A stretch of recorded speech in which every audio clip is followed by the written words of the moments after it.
இதில் வந்து என்னெல்லாம் ஆகுது, ஆக்சிலரேட்டர் பெடல், அதாவது காற்றுக்கு ரெஸ்பான்ஸ் இல்லைன்னு சொன்னாங்க. பெடல் ப்ரெஸ் பண்ணுறப்போ டேக்கோமீட்டரில் எந்த ஒரு ரெஸ்பான்ஸ் இல்லை, இன்ஜினும் வந்து ரைஸ் ஆகுதுன்னு சொன்னாங்க. இது பார்த்தீங்க அப்படின்னா மஹேந்திரா தைலோரா ஈகிள் இன்ஜின் சொல்லுவாங்க, எம் ஈகிள். இது அரௌண்ட் ஒரு 5 இயர்ஸ் தான் மார்க்கெட்டில் இருந்துருக்கோம் இந்த இன்ஜின். அந்த விசிஐ கனெக்ட் பண்ணி வச்சுருவாங்க. வாங்க என்னென்னு பார்த்துக்கலாம். இது விசிஐ அப்படின்னா ஒன்றும் இல்லைங்க, ஸ்கேனர்னு சொல்கிறீங்க இல்லையா, இதுதான் அந்த விசிஐ, வெஹிக்கிள் கம்யூனிகேஷன் இன்டர்ஃபேஸ். இதில் பாருங்கள் என்னென்ன ப்ராப்ளம் இருக்குது அப்படின்னு. Accelerator pedal position synchronization with accelerator pedal position 2 violated அப்படின்னு இருக்குதா.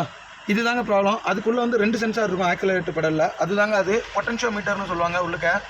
அதுதான் அதுக்கு பேக்ரவுண்டில் இருக்க சயின்ஸ். அது வந்து வேரியபிள் ரெசிஸ்டருங்க. எந்த அளவுக்கு நீங்கள் வந்து பெடலை வந்து ப்ரெஸ் பண்ணுறீங்களோ அந்தளவுக்கு அதில் வந்து வோல்டேஜ் டிஃப்ரென்ஸ் ஜென்ரேட் ஆகும். அந்த வோல்டேஜ் டிஃப்ரென்ஸ் என்ன ஆகும்னா இசிஎம்க்கு போகும். இசிஎம் வந்து அதுக்கேற்ற ஃபியூயல் ப்ரெஷரை பம்பு மூலமாகவும் இன்ஜெக்டர் மூலமாகவும் உள்ளே கொடுக்குங்க. இதை பற்றின ஒரு பெரிய வீடியோ போட்டுருக்கோம், அதை லிங்கில் கொடுத்துருக்காங்க.